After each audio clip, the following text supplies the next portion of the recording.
Sugatan naman ang dalawang minor de edad na estudyante matapos saksakin sa labas ng kanilang eskwelahan sa Iloilo City.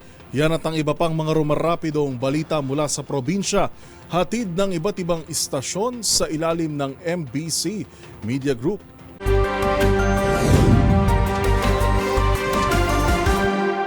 Sugatan ng dalawang estudyante ng Iloilo City National High School sa pananaksak sa labas ng paaralan.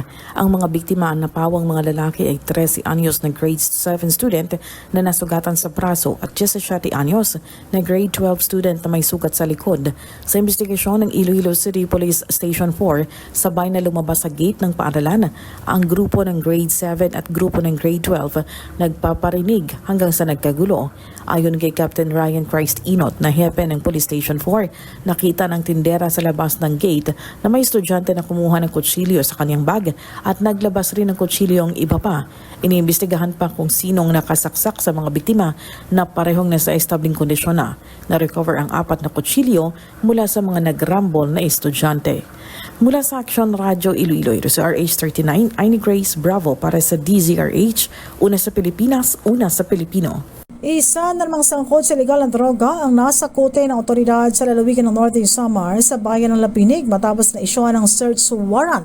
Ayon sa report ng PNP, ang nasa kote listado bilang street-level individual na monitor ng mga pulis ang ilegal na gawain sa pagbibinta ng droga sa kaniyang mga parokyano. Ang pag-aristo naganap sa barangay Putong ng naturang bayan.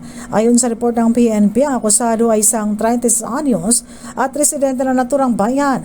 Positibo itong nakuha ng ilegal na droga na pinaghihinalang shabu sa ginawang search operation kasama ng mga witnesses. Matapos ang inventory, dinalang akusado sa estasyon na ngayon ay umaharap sa karampatang kaso sa ilegal na droga. Sa datos, lumalabas na ilan sa mga nahuli sa ilegal na droga sa lalawigan ay yung mga dati nang nakakulong at naghahain ng plea bargaining at ngayon ay balik kulungan ulit. Mula sa MBC Network News, RH34 Jane Galit Pandayan, una sa Pilipinas, una sa Pilipino. Arestado ang isang ama ng tahanan sa isinagawa drug bypass operation ng mga otoridad sa Barangay Townset Limay Bataan alas 9:40 kagabi. Kinilala ang suspect na si alias Ulagira, 47 taong gulang, may asawa at ama ito ng 9 na maliliit niyang anak. Siya ay nahuli matapos makto ang nagbebenta ng ipinagbabawal na droga sa mga operatiba ng pulisya sa mga tauhan ni Police Major Ernesto Clemente, hepe ng Limay Police. Nakumpiska sa kanya ang nasa 3 gramo ng shabu na nagkakalaga ito sa 20,400 pesos. Matatandaan na una nang nahuli at nakulong sa loob ng mahigit 9 na buwan ang asawa ng suspect dahil din sa kasong may kinalaman sa illegal na droga. Sa ngayon, inihanda na ang mga kasong isasampa laban kay alias Ulagira habang patuloy pa ang investigasyon upang matukoy kung sino ang pinagkukunan nito ng droga at ang iba pang sangkot sa illegal na gawain nito sa lugar. Para sa MBC TV Network News, Danny Kumilang, RH37, una sa Pilipinas, una sa Pilipino. Napatay sa enkwentro kontra-militar ang dalawang high-ranking leaders ng CPP-NPA sa bahagi ng Sitio Katipunan, Barangay San Lorenzo, Prosperidad, Agusan del Sur. Kinilala ng 4th Diamond Infantry Division ang dalawang napatay na sina Larry Garcia alias Joven, Commanding Officer ng RSDG NEMRC, at isang alias Gaga o Garing, Vice Commanding Officer naman ito ng RSDG NEMRC.